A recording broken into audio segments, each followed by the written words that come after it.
Courir lentement pour courir plus vite? Vraiment? Ok.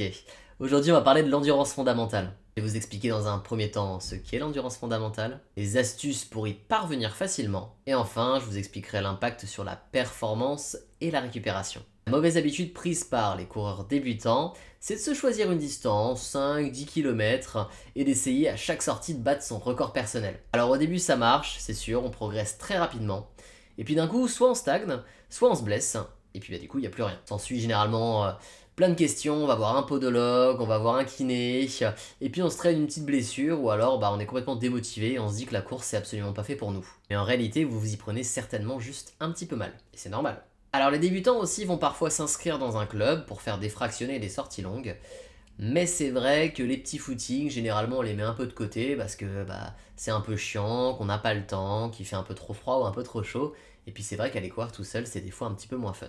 Du coup, on met complètement de côté ce qu'on appelle l'endurance fondamentale. L'endurance fondamentale, c'est une allure sur laquelle vous devez courir en aisance totale.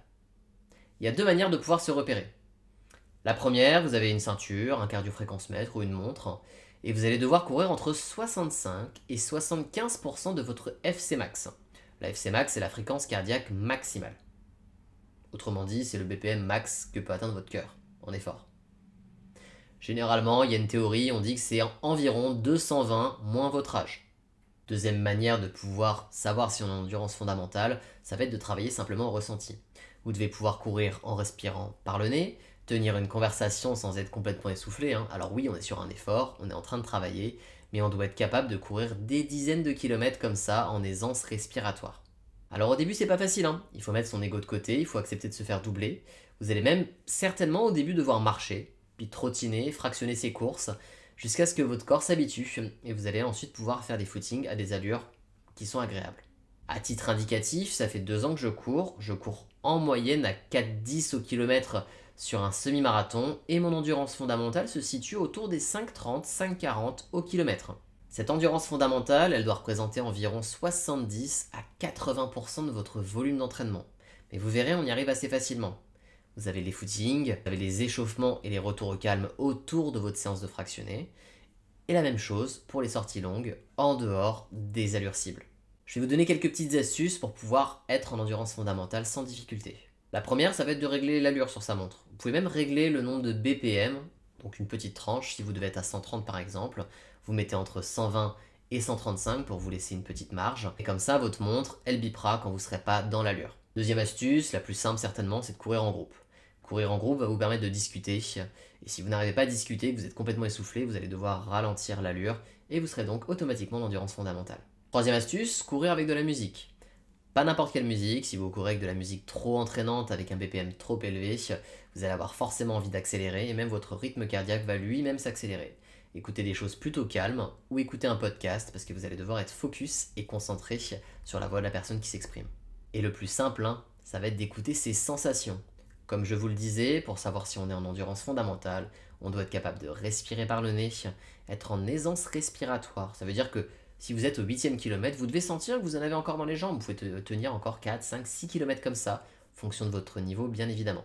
Mais bon, c'est beau tout ça, mais en quoi l'endurance fondamentale a un impact sur la performance et sur la récupération? Souvent, on dit que courir lentement permet de courir plus vite. C'est quand même une phrase qui est complètement illogique. Je vous explique pourquoi. Premièrement, la performance est directement corrélée au volume d'entraînement. Plus vous courez, plus vous êtes performant. Et là-dessus, la science est assez catégorique.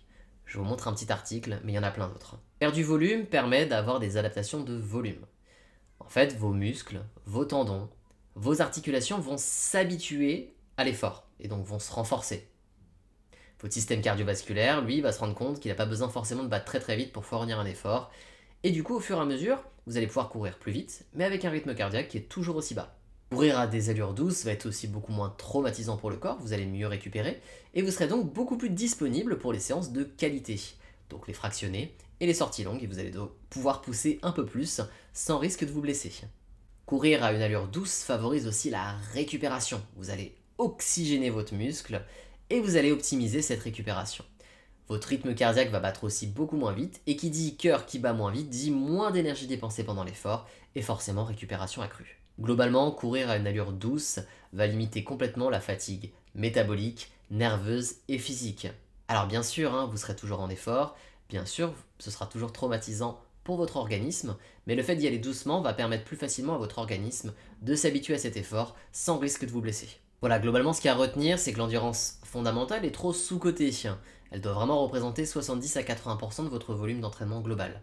Par exemple, si vous vous entraînez 4 fois par semaine, vous devez avoir une séance de footing, une séance de fractionné, une deuxième séance de footing et une sortie longue.